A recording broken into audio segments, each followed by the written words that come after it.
Hi, I'm Tod Eddy.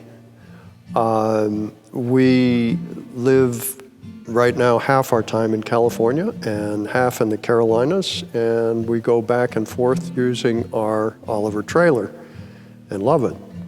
Our daughter moved out from California to the Carolinas about 4 years ago, so we've just recently started going back and forth. We started out looking at Airstream just because I knew the brand.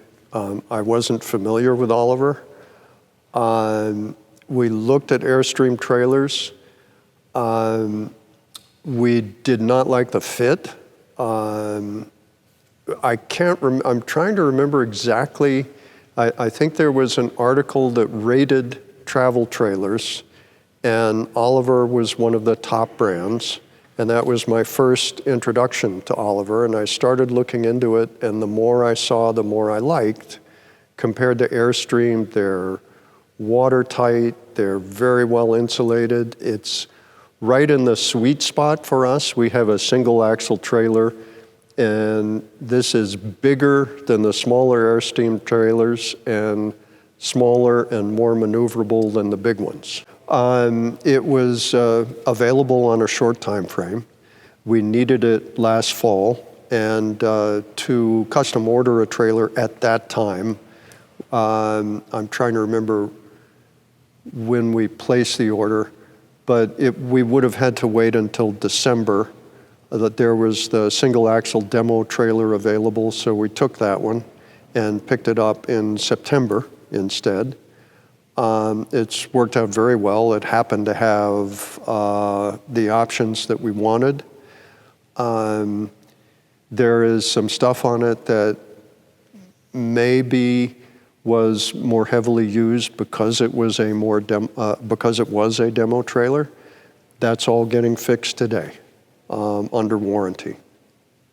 They provided me with a lot of information. I did quite a bit of research beforehand, but they confirmed what I had learned from my own research and helped us make a number of choices with options and size and that kind of thing. Very responsive. We picked the trailer up last September and drove it back to California. And on that trip, we made quite a number of mistakes. This is our first travel trailer. We've never owned a travel trailer before. And I happened to hit the cable on the breakaway switch when I was stepping over the tongue and triggered the breakaway switch, which meant that I couldn't move the trailer. And the service department spent quite a bit of time that day on the phone with me, getting me mobile again and finding a place. It turned out that there was a Camping World location about half a mile from us. This was in Amarillo, Texas, on our way back to California, where they could service the breakaway switch that day. And they replaced it, and we were on the road again. But we had not paid attention to battery levels. We pay a lot of attention to that now. We've learned. But at that time, we had left the refrigerator on. I can't remember exactly why, but we had turned off the propane. So the refrigerator was drawing down the battery and drained the battery to the reserve level. It's this whole series of mistakes here. We had drained the battery and tried boondocking, which you don't want to do. We've learned again. So then the service department got on the phone with me again and coached me through how to get to a campsite where I could plug into shore power and recharge the batteries. So I got excellent support from service. Again, it was our first trailer. We were new at all of this, and they walked me through each step and were very patient, very accommodating. What we enjoy and what we're trying out on this trip back to California from the Carolinas is a mix of state parks and some boondocking. The state parks offer full hookups. They're usually beautiful sites. And then the boondocking gives us a lot of flexibility. We can stop off wherever we want. And it's a very nice combination. When we were first married, we lived out of the back of a military-style Land Rover on the edge of the Sahara Desert. And it was a wonderful experience. We had great adventures. We loved it. So this is, in a sense, going back to those times, but in a far more comfortable way. We have spent the last 6 months living primarily in our trailer, okay, in the Carolinas. We've been renovating a house, and it is a true four-season trailer.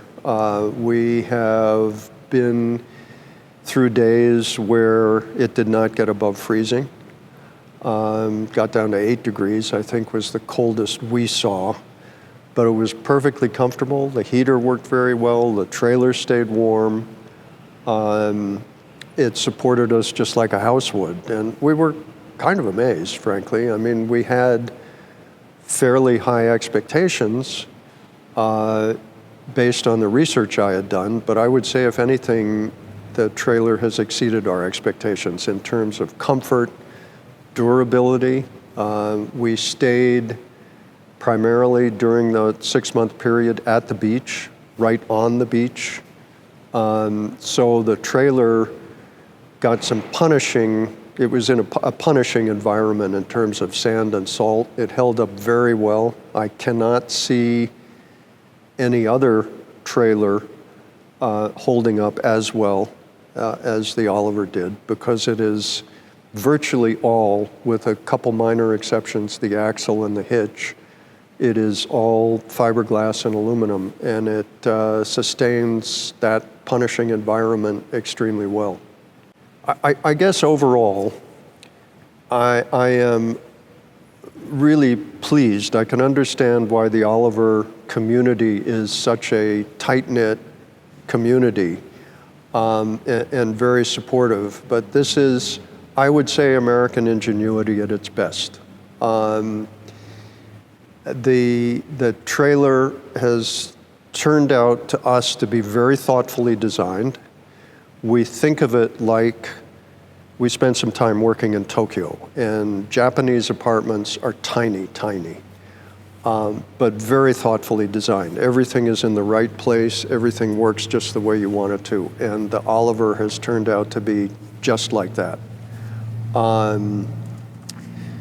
The support has been excellent. I have no concerns there. We've got, as you mentioned, the trailers in for service today. I didn't expect that they would be taking care of everything, but it looks like they'll be taking care of all of our concerns in one day. The other thing, I'm sorry, let me just mention this, is the forum, where other Oliver owners post advice and updates, and it's excellent. It's very well monitored. I had some concerns about staying in the beach environment and what it would do to the trailer, and within a day I got 10 very useful suggestions.